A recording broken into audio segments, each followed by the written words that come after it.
11 মাস চলে যাচ্ছে। আজকে যে কথাগুলো মাঠে এসছে, অথবা মব জাস্টিস, যখনই কোনো বিনা বিচারে কোনো কিছু হচ্ছে বলা হচ্ছে কঠোরভাবে দমন করা হবে, কিন্তু কঠোরতার কিছুই দেখা যাচ্ছে না। মাঠে সেনাবাহিনী ম্যাজিস্ট্রেসি পাওয়ার নিয়ে আছে, র্যাব আছে, বিভিন্ন আইন শৃঙ্খলা রক্ষাকারী বাহিনী থাকার পরেও আজকে দুষ্কৃতিকারীরা কিভাবে সেই মিটফোর্ড বলেন, মুরাদনগর বলেন, খুলনা বলেন, সেই পটিয়া বলেন, সেই পাটগ্রাম বলেন, আপনার কচুয়া বলেন, এবং আপনার কি বলে যে মিটফোর্ডের ছাড়াও গোপালগঞ্জের সর্বশেষ ঘটনা কিভাবে ঘটায়, এই কক্সবাজারে কিভাবে এমন ঘটনা ঘটলো। কাজেই আজকে দেশের মানুষ জানতে চায়, আপনারা কি এই সমস্ত ঘটনা ঘটানোর জন্য, আপনারা কি সত্যি সত্যি প্রতিরোধ করার জন্য আন্তরিক, না সত্যি আপনারা মুখে এক কথা বলেন আরেক কথা মনে মনে পোষণ করেন?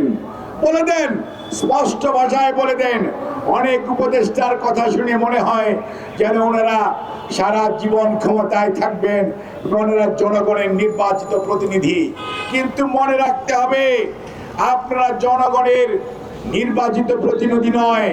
আন্দোলন সংগ্রামের যারা ছিলেন তাদের সমর্থিত হয়ে একটি নির্ধারিত সময়ের জন্য, নির্ধারিত দায়িত্ব পালনের জন্য আপনারা দায়িত্ব নিয়েছেন।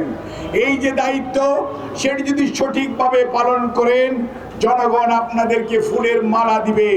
কিন্তু সেটি যদি আপনারা সঠিকভাবে পালন করতে ব্যর্থ হন, জনগণের ক্ষমতা, জনগণের মালিকানা জনগণকে ফিরিয়ে দিতে, অর্থাৎ গণতন্ত্র পুনঃপ্রতিষ্ঠা করতে আপনারা যদি কোনো তালবাহানা করেন, মনে রাখবেন যেই জনগণ স্বৈরাচারকে পালিয়ে যেতে বাধ্য করে, সেই জনগণ আগামী দিনে কোন ইতিহাস সৃষ্টি করবে সেইটি আপনাদের মনে রাখার উচিত। কোনো অবস্থাতেই এমন কোন অনৈক্যের কথা বলবেন না, এমন কোন ষড়যন্ত্রে নিজেদেরকে দেশি বিদেশি ষড়যন্ত্রে জড়াবেন না। মনে রাখবেন, ওই কথাটি দিল্লিও নয়, পিন্ডিও নয়, সিদ্ধান্ত হবে এই বাংলাদেশে, সবার আগে বাংলাদেশ। এই কথাটি মনে রাখতে হবে। ৭১-এও অনেকেই স্বাধীনতার বিপক্ষে ছিলেন, কিন্তু স্বাধীনতা আটকে রাখতে পারেন নাই। ৭৫-এর ৭ই নভেম্বর অনেক ষড়যন্ত্র হয়েছিল, ৩রা নভেম্বর, কিন্তু এই দেশের ছাত্র জনতা শুধু নয়, সিপাহী জনতা রাজপথে থেকে শহীদ জিয়াকে মুক্ত করে এনে সকল ষড়যন্ত্র ছিন্ন করে বাংলাদেশকে আধুনিক বাংলাদেশ এবং গণতন্ত্রকামী বাংলাদেশের রূপান্তরের জন্য দায়িত্ব দিয়েছিলেন শহীদ জিয়াকে।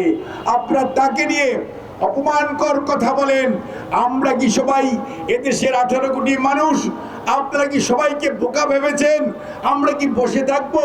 কিন্তু মনে রাখবেন, আমরা ধৈর্য ধরব, কারণ আমরা মনে করি যারা এগুলো করেছেন তারা ষড়যন্ত্রকারী ক্রীড়ানক হিসাবে করছেন। আমরা ধৈর্য ধরতে চাই, আমরা কোনো প্রভোকেশনে পা দেব না।